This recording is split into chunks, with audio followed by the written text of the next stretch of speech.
My stepdaughter destroyed my wedding dress to stop our marriage. Hey everyone, my name's Emma, I'm 32, and I work as a graphic designer. About 3 years ago, I met Alan, and he honestly felt like a breath of fresh air. We were both coming out of some pretty rough patches, his divorce, my breakup with a long-term partner, and we just clicked. Like, in that cheesy, oh, this is what people mean when they talk about soulmates kind of way. For the first time in years, I felt like I could really see a future with someone. Now, here's where it gets complicated. Alan has an 8-year-old daughter, Rose, from his previous marriage. She's this super smart, whip-fast kid who loves horses and has a collection of stuffed animals that could probably fill a small zoo. But, she's not exactly my biggest fan. I get it. Divorce is brutal for kids, and I'm pretty sure she sees me as some kind of intruder. Like, I'm the person who swooped in and ruined any chance of her parents getting back together. I've tried so hard to be patient with her. I started going to family therapy with her and Alan to figure out how we could connect better. I've also tried to bond with her over little things, like baking cookies and watching Disney movies. Some days, it works. She'll laugh at a joke I make or ask me to braid her hair, and I'll think, okay, maybe we're turning a corner. But then, other days, it's like a wall goes up, and I'm back to being that lady my dad dates. Anyway, things hit a whole new level of awkwardness after Alan proposed 6 months ago. It was super sweet. He planned this picnic at the park where we had our first date, and he even brought my favorite champagne. I said yes, obviously, and we immediately started dreaming about a small, intimate wedding with just our close family and friends. I was so excited, but I could tell Rose felt differently. At first, I thought it was just the usual adjustment stuff. Like, maybe she was nervous about how this would change her relationship with her dad. So, Alan and I made a big effort to include her in the planning. We let her help pick the flowers, choose some songs for the playlist, stuff like that. We even asked if she wanted to be a flower girl, but she just kind of shrugged and said, I don't care.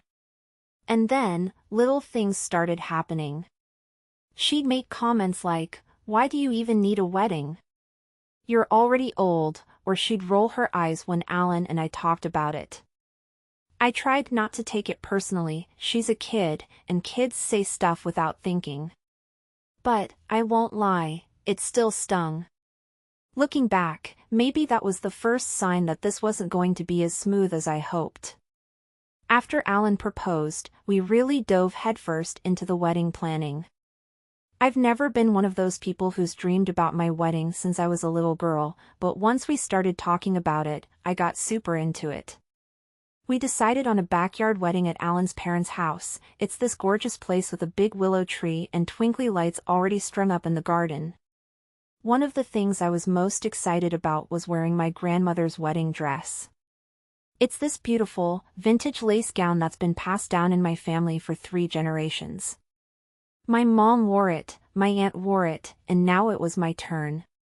It's not just a dress, it's like this tangible piece of my family history. I felt like wearing it was my way of bringing a little bit of my family into this new chapter of my life.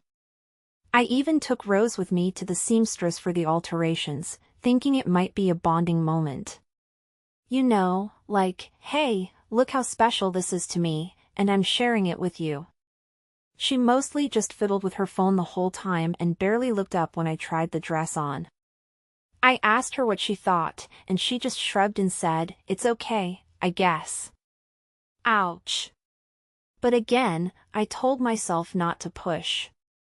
She's a kid, and this is probably overwhelming for her. Still, there were other moments that gave me hope. One night, as I was flipping through flower options, Rose sat down next to me and started pointing at her favorites. She said she liked sunflowers, which, honestly, I hadn't even considered. But the way her face lit up when I said we could totally work them into the bouquets? It made me think, okay, maybe we're making progress. But things started to shift as the wedding got closer. It wasn't just the eye rolls or the passive-aggressive comments anymore, it felt like she was actively trying to push back. She'd interrupt conversations about the wedding either by talking over me or changing the subject. Once, when I was practicing my vows in the living room, she walked in and said, "Why do people even get married? It's just a big waste of money." Alan gently reminded her that it's okay to feel her feelings but that it wasn't nice to say things like that. She just crossed her arms and muttered, "Whatever." I mean, I kept telling myself to stay calm and patient. She's a kid dealing with a lot of emotions, right? But honestly, it was exhausting. I felt like I was walking on eggshells every time she was around. And the closer we got to the wedding, the more I started to feel this knot of anxiety growing in my chest. Then came what I now call the Great Glue Incident. A few weeks before the wedding, I came home from work and found Rose in the living room with a big bottle of glitter glue. It was everywhere, on the table, on her hands, even in her hair. I asked her what she was making, and she just said, "Nothing," in that flat, defiant tone she uses when she's annoyed. I was tired from work and honestly didn't have the energy to push, so I just told her to clean up before Alan got home. Later, when I went into my room to grab something, I noticed one of the wedding invitations on my desk had, well, let's just say it had been customized. Someone, and let's be real, it was obviously Rose, had added some very creative doodles in glitter glue, including devil horns on me and a speech bubble next to Alan that said, "Help me." I stared at it for a good minute, half wanting to laugh and half wanting to cry. I ended up putting it in a drawer and pretending I hadn't seen it. What was I supposed to do? Start a fight over a piece of paper? But looking back, I think that was the moment I realized this wasn't just about the wedding. This was something deeper. Okay, so fast forward to 1 week before the wedding. That morning started out pretty normal. Alan had taken Rose to her writing lesson, and I was at home doing some last-minute organizing. I decided to check on my wedding dress because, well, I'm a little paranoid, and I wanted to make sure everything was perfect. I'd been keeping it in the guest room closet, safely tucked away in its garment bag. When I opened the closet door, my stomach dropped. The garment bag was off. Like, it wasn't hanging neatly anymore, it was kind of slumped over, and the zipper was half open. I immediately thought, that's weird. Did I not close it all the way? But when I pulled the bag out and unzipped it completely, I swear my heart stopped. The dress, my grandmother's dress, was ruined. I don't mean a little tear or a coffee stain or something that could be fixed. I mean it was destroyed. The fabric had been cut into jagged strips, like someone had taken a pair of scissors and just gone to town. There were smears of glitter glue and splashes of bright pink paint all over it. And the bodice, oh my God, the bodice, was covered in what looked like stickers and, was that slime? I just stood there, staring at the mangled remains of what was supposed to be my wedding dress, and I couldn't even process it. My brain was doing that thing where it tries to convince you that maybe this isn't real, like maybe you're dreaming or you're on some hidden camera prank show. But no, this was real. This was very real. Then the anger hit. I stormed out of the guest room and practically flew down the stairs just as Alan and Rose were walking through the front door. Alan looked confused, and Rose, well, she looked guilty. Like, she didn't even try to hide it. She just crossed her arms and gave me this blank, defiant stare, like she was daring me to say something. "Rose," I said, my voice shaking. "What did you do to my dress?" She shrugged. Shrugged. Like it was no big deal. "It was ugly anyway," she said. "And you're not my mom, so why do you even care?" I think Alan realized what was happening about 2 seconds before I completely lost it. He turned to Rose and said, "What is she talking about? What did you do?" Rose just rolled her eyes and said, "It's just a stupid dress." "Who cares? Who cares? Who cares?" At that point, I was seeing red. I wanted to scream, cry, throw something, anything to release the emotional cocktail of anger, hurt, and betrayal bubbling up inside me. But I didn't. I just turned to Alan and said, "You need to handle this. Right now." Alan looked absolutely horrified. He crouched down to Rose's eye level and started asking her why she would do something like that, but she just kept repeating the same thing, "I don't care. It's not my wedding. It's not my family. I don't care." And then, finally, she shouted, "I don't want her here," before running up to her room and slamming the door. I stood there in the middle of the living room, clutching the ruined garment bag, and I just broke. I sank onto the couch and started sobbing. This wasn't just about the dress, although, let's be real, that alone was devastating. It was about everything. Every snide comment, every cold shoulder, every little reminder that no matter how hard I tried, Rose didn't want me in her life. Alan sat down next to me, looking completely gutted. "Emma," he said quietly, "I'm so sorry. I don't even know what to say." But here's the thing, at that moment, I didn't want an apology. I wanted answers. I wanted to know why an 8-year-old would go out of her way to destroy something so important to me. I wanted to know if this was her way of trying to push me out of her life for good. And, most of all, I wanted to know if Alan and I could even make this work. Because how do you marry someone when their child hates you? That night, after Rose had gone to bed, Alan and I had one of the hardest conversations of our entire relationship.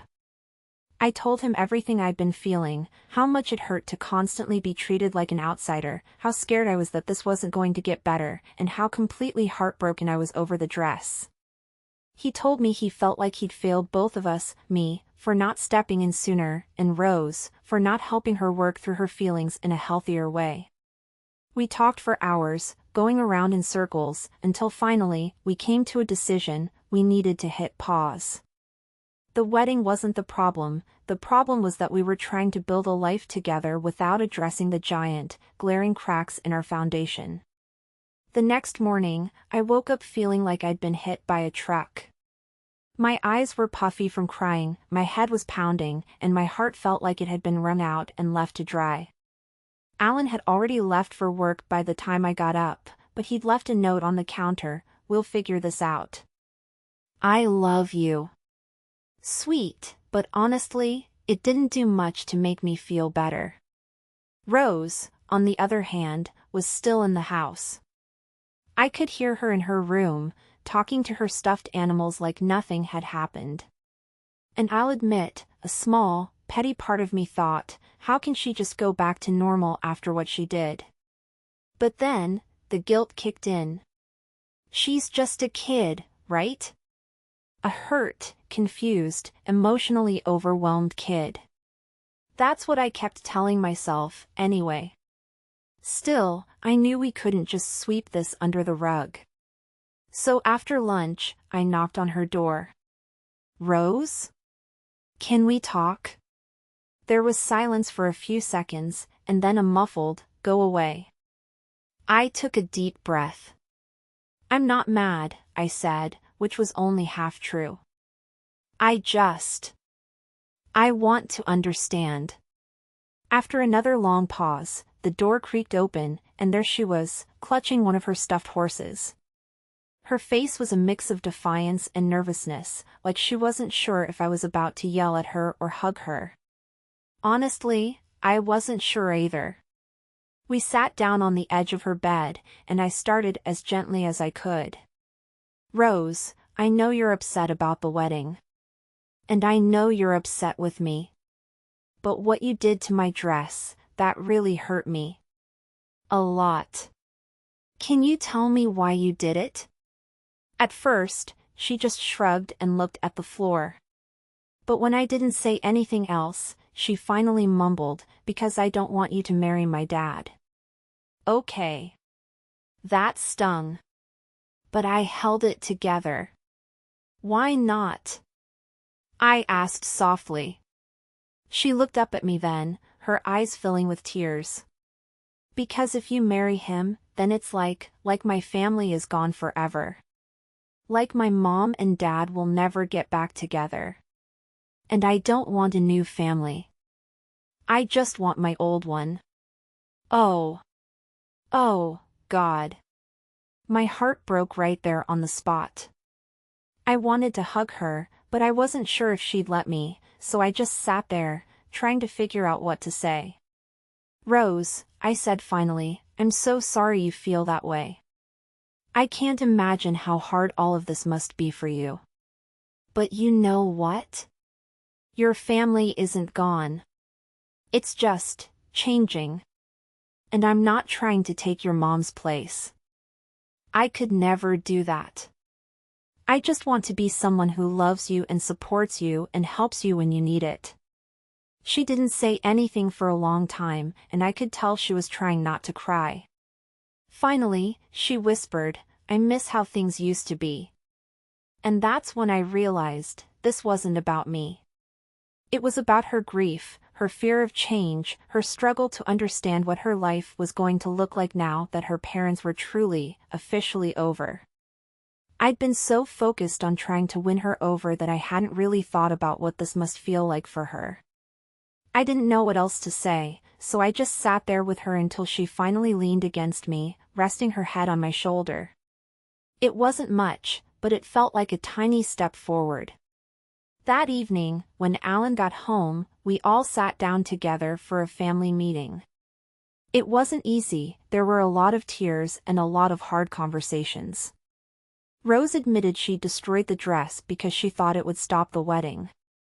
Alan explained that even though her mom and dad weren't getting back together, they both still loved her and always would. And I told her that while I understood her feelings, what she did had really hurt me, and we needed to find better ways to deal with our emotions. In the end, we all agreed on one thing: the wedding needed to be postponed. Not cancelled, just postponed.